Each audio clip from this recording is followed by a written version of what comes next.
Henesis Kabanatang 29. Nang magkagayon nagpatuloy si Jacob ng kanyang paglalakbay, at napasalupain ng mga anak ng silanganan. At siya'y tumingin, at nakakita ng isang balon sa parang, at narito may 3 kawan ng mga tupa na nagpapahinga sa tabi roon.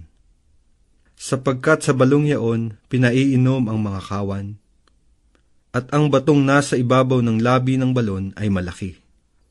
At doon nagkakatipon ang lahat ng kawan, at kanilang iginugulong ang batong nasa ibabaw ng labi ng balon, at pinaiinom ang mga tupa, at muling inilalagay ang bato sa ibabaw ng labi ng balon, sa dako niyaon. At sinabi sa kanila ni Jacob, "Mga kapatid ko, taga saan kayo?" At kanilang sinabi, "Taga Haran kami." At sinabi niya sa kanila, "Nakikilala ba ninyo si Laban na anak ni Nacor?" At kanilang sinabi, "Nakikilala namin siya." At sinabi niya sa kanila, "Siya ba'y mabuti?" At kanilang sinabi, "Siya'y mabuti." At narito si Rachel na kanyang anak ay dumarating na dala ang mga tupa. At sinabi niya, "Narito, maaga pa, ni hindi oras tipunin ang mga hayop. Painumin ninyo ang mga tupa, at inyo silang pasabsabin." At kanilang sinabi, "Hindi namin magagawa hanggang sa magkatipon ang lahat ng kawan, at igugulong ang bato mula sa labi ng balon. Gayon nga aming pinaiinom ang mga tupa." Samantalang nakikipag-usap pa siya sa kanila, ay dumating si Rachel na dala ang mga tupa ng kanyang ama, sapagkat siya ang nag-aalaga ng mga iyon. At nangyari nang makita ni Jacob si Rachel na anak ni Laban, na kapatid ng kanyang ina, at ang mga tupa ni Laban na kapatid ng kanyang ina, na lumapit si Jacob at iginulong ang bato mula sa labi ng balon, at pinainom ang kawan ni Laban na kapatid ng kanyang ina. At hinagkan ni Jacob si Rachel at humiyaw ng malakas at umiyak. At kay Rachel ay sinaysay ni Jacob na siya'y kapatid ni Laban, na kanyang ama, at anak siya ni Rebeka. At siya'y tumakbo at isinaysay sa kanyang ama. At nangyari nang marinig ni Laban ang mga balita tungkol kay Jacob, na anak ng kanyang kapatid, ay tumakbo siya na kanyang sinalubong, at kanyang niyakap at kanyang hinagkan, at kanyang dinala sa kanyang bahay. At isinaysay ni Jacob kay Laban ang lahat ng mga bagay na ito. At sinabi sa kanya ni Laban, "Tunay na ikaw ay aking buto at aking laman." At dumuon sa kanyang 1 buwan. At sinabi ni Laban kay Jacob, "Sapagkat ikaw ay aking kapatid, ay nararapat ka bang maglingkod sa akin ng walang bayad? Sabihin mo sa akin kung ano ang magiging kaupahan mo." At may 2 anak na babae si Laban. Ang pangalan ng panganay ay Leah, at ang pangalan ng bunso ay Rachel. At ang mga mata ni Leah ay mapupungay, datapwat si Rachel ay maganda at kahali-halina.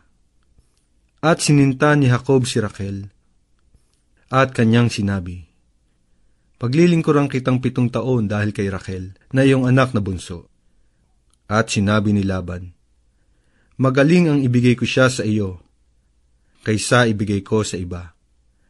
Matira ka sa akin." At naglingkod si Jacob dahil kay Rachel, na 7 taon, at sa kanya'y naging parang ilang araw, dahil sa pag-ibig na taglag niya sa kanya. At sinabi ni Jacob kay Laban, "Ibigay mo sa akin ang aking asawa, sapagkat naganap na ang aking mga araw upang ako'y sumiping sa kanya."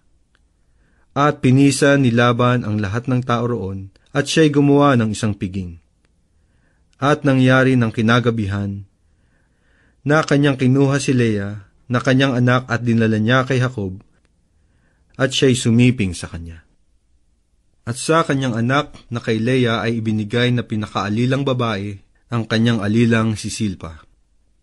At nangyari, na sa kinaumagahan narito't si Leah, at kanyang sinabi kay Laban, "Ano itong ginawa mo sa akin? Hindi ba kita pinaglingkuran dahil kay Raquel? Bakit mo nga ako dinaya?" At sinabi ni Laban, "Hindi ginagawa ang ganyan dito sa aming dako, na ibinibigay ang bunso bago ang panganay. Tapusin mo ang kanyang 1 linggo, at ibibigay rin naman namin sa iyo ang isa, dahil sa paglilingkod na gagawin mong 7 taon pa sa akin." At gayon ang ginawa ni Jacob, at tinapos niya ang 1 linggo nito. At ibinigay ni Laban sa kanya si Raquel, na kanyang anak na maging asawa niya. At sa kanyang anak na kay Raquel ay ibinigay ni Laban na pinakaalilang babae ang kanyang alilang si Bilha. At sumiping din naman si Jacob kay Raquel, at kanya namang inibig si Raquel ng higit kay Leah. At naglingkod siya kay Laban ng 7 taon pa. At nakita ng Panginoon na si Leah ay kinapupuutan niya, at binuksan ang kanyang bahay bata, datapwat si Raquel ay baog. At naglihi si Leah, at nanganak ng 1 lalaki, at tinawag niya ang kanyang pangalan na Ruben, sapagkat kanyang sinabi, "Sapagkat nilingap ng Panginoon ang aking kapighatian, dahil sa ngayoy mamahalin ako ng aking asawa."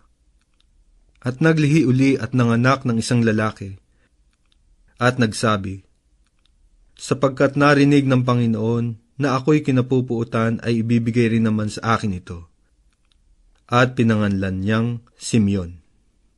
At naglihi uli at nanganak ng 1 lalaki, at nagsabi, "Ngayoy masasama na sa akin ang aking asawa, sapagkat nagkaanak ako sa kanya ng 3 lalaki, kaya't pinanganlan niyang Libay."